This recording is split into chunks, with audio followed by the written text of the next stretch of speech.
रानीपुर में गो अफ़गानी गो तहरीक जे अॻवान साजिद मोगरियो जे घर जे मथां अफ़गानी जो हमलो। रानीपुर जा क़ौमी कारकुन शहरी सरापा एहतजाज।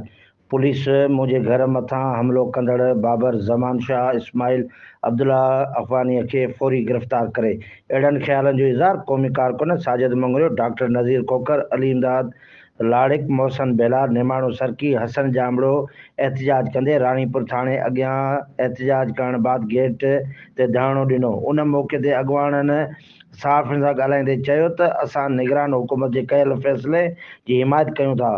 सिंध में अफ़गानियुनि डिफेड़ फैलाया आहिनि, जॾहिं त हथियार ऐं मंशिया जो कारोबार करे पाकिस्तानी नस्ल खे तबाह करण जी नाकाम कोशिश करे रहिया आहिनि।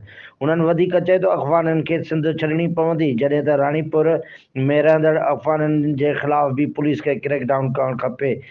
SSP खैरपुर SHO रानीपुर खां मुतालबो कयो आहे त साजिद मंगरियो जे घर जे मथां हमलो कंदड़नि खे गिरफ़्तार कयो वञे। ॿिए पासे बाख़बर ज़रियनि मूजिबि ॿिनि अफ़गाननि जी गिरफ़्तारीअ जा इतला पिणु आहिनि। रिपोर्ट सही ज़वार संशाह, इबरत न्यूज़, रानीपुर।